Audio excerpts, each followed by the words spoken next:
بڑی پرکیف نظارت ہے. یعنی یہ بات تو میں بعد میں بھی بتاؤں گا، مگر یہاں میں ضرور ذکر کرتا ہوں کہ پہلے دن جب حضور تشریف لے گئے تو شفیق کیسر صاحب مرحوم، جو کہ اس وقت نائب صدر تھے مدرسہ خدان احمدیہ کے، وہ پیپلز یہ اس وقت کی یہ جو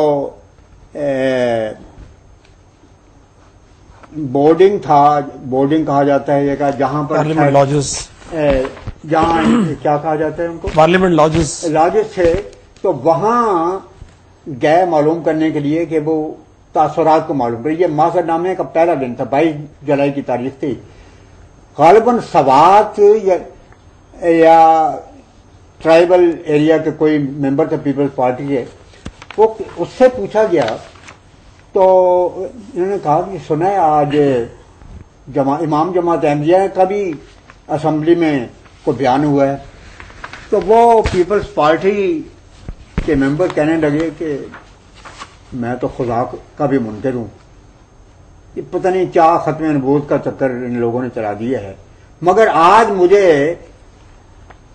امام جماعت احمدیہ کے کو دیکھ کر یہ یقین ہو گیا ہے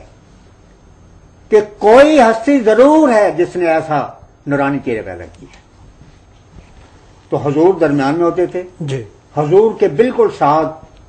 میرے پیارے آقا حضرت امیر المومنین خلیفۃ المسیح رابع، اور نہیں یہ اس بارے میں یہ صاف ہو گیا ہے. مجھے یہ کہنا چاہیے کہ حضور کے بالکل ساتھ حضرت شیخ محمد احمد صاحب اپنی کتاب تحقیقاتی عدالت کے ساتھ، اور پھر ان کے ساتھ آگے پہلے نمبر پر حضرت خلیفۃ المسیح رابع تھے، اور حضور کے بالکل ساتھ بائیں طرف حضور کا یہ کفش بردار اور نالائق خادم اور ٹرنک سامنے رکھے ہوتے تھے، اور میرے ساتھ میرے پیارے استاد خالد احمدیت حضرت مولانا ابوالعطا صاحب نور اللہ مرقدہ. لیکن یہ ترتیب آخری دن بدل گئی تھی، وہ میں تفصیل وہاں پر بیان کروں گا. وہ اشارہ میں کر دیتا ہوں، وہ ترتیب اس لیے بدلنی پڑی کہ آخری دن سے ایک دن پہلے ایک سازش کی گئی. رہبر کمیٹی میں یہ ایک معاملہ پیش ہوا، ہمیں تو کچھ پتہ نہیں تھا. تو جس وقت وفد وہاں پر پہنچا تو چیئرمین فرمانے لگے کہ ہمارے اٹارنی جنرل صاحب نے یہ کہا ہے کہ اب تک جو سوالات تھے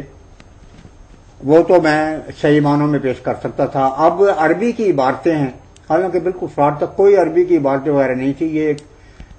جس طرح سازشیں کی گئی تھی ان سازشوں کا بھی یہ حصہ تھا، اور یہ دراصل ملاؤں کو ایک بڑا آپ سمجھیں کہ قیامت آ گئی تھی اور خلجان تھا کہ یا بٹو صاحب کے نے کسی سوال کے اوپر ایسی جرا نہیں کی کہ جس سے ان کو ساکت کیا جا سکے، بلکہ کھلم کھلا احمدیت کی تبلیغ ہوئی ہے. اور ہمارے لیے تو کوئی منہ دکھانے کی گنجائش نہیں رکھتی. بہت طنز آمیز طور پر اور بڑے جوش کے ساتھ یہ بتایا گیا اس وقت چیئرمین صاحب کو کہ ہمارے کیس کو تو بالکل ردی کی ٹوکری میں ڈال دیا گیا ہے، اور قطعی طور پر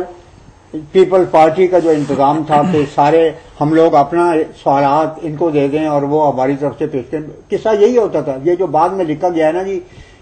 300 سوال محض مفتی صاحب نے کیے، 400 سوال نورانی صاحب نے کیے، اتنے ہزار ہم نے کیے. سوال حساب سے کسی نے بھی نہیں کیا، براہ راست کر ہی نہیں سکتے تھے، قانون کے خلاف تھا، اور یہ قانون چھپا ہوا موجود ہے اس زمانے میں، اور نشر کیا گیا تھا کہ سوال کرنے والے صرف یا بختیار ہوں گے جو کہ اٹارنی جنرل ہیں. طریقہ سوائے ایک دن کے آس خود کھڑے ہو گئے مفتی صاحب ذریعہ البقایا کے لفظ پر، ورنہ ان کو بھی اجازت نہیں تھی. سارے سوالات یہ مولوی حضرات جو تھے، محمدیہ پاکٹ بک 1 اور قادیانی مذہب 2 جو الیاس برنی صاحب کی کتاب ہے، اور تیسرا قادیانی مسئلہ جو کہ مودودی صاحب کی کتاب ہے، اور جو سارا چربہ ہے اور خلاصہ کیا گیا قادیانی مذہب. تو یہ ان میں سے چند نوٹ کرتے اعتراض اور وہ اٹارنی جنرل کو دے دیتے. اب اٹارنی جنرل تو ان کا غلام نہیں تھا، وہ تو گورنمنٹ کی جو پالیسی تھی اس کے مطابق چند سوال وہ لے لیتا اور باقی سوال جو تھے وہ خود گورنمنٹ کے تجویز کر رہے ہوتے تھے. اور چونکہ چند سوال ہی پیش ہوئے تھے، کیونکہ جو پالیسی تھی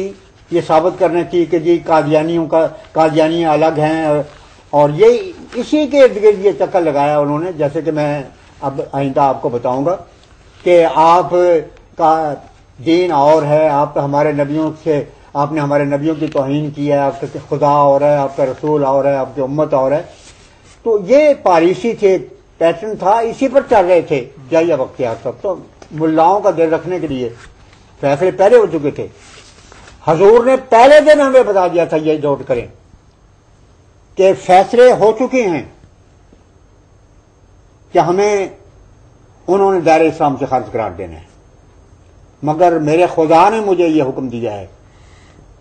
کہ ملا کو اس بات کی پرواہ نہیں ہے کہ پاکستان یا یہ لوگ جتنی پیپلز پارٹی کے کمیونسٹ ہیں وہ اسلام کے دشمن ہو جائیں، انہیں ہر قیمت پر جماعت احمدیہ کو تک پہنچانا مقصود ہے. تمہیں اس لیے اجازت دی گئی ہے تاکہ اس رنگ میں جواب دیا جائے کہ جو اسلام کے دور جا رہے ہیں وہ اسلام کے قریب آ جائیں، اور ایسا اثر ہو کہ اسلام کا جو سچا علم بردار ہے اس نے اسلام کی عظمت اور شوکت کو یہاں قائم کرنا ہے، تاکہ ملا کے اس روش کی وجہ سے جو خدا کے اور مصطفیٰ کے منکر ہو رہے ہیں وہ نصرانی کر سکے. یہ فلسفہ تھا دراصل. تو میں کیا بتا رہا تھا آخر میں آپ کو؟ تو ترتیب کے لحاظ سے یہ ہوا کہ جب یہ رابر کمیٹی کے اجلاس میں، جس میں ہم شامل نہیں تھے، جب یہ صورت ہوئی تو پھر چیئرمین نے کہا کہ پھر میاں صاحب کو بلانا چاہیے، یہ نہیں بجائے اس کے کہ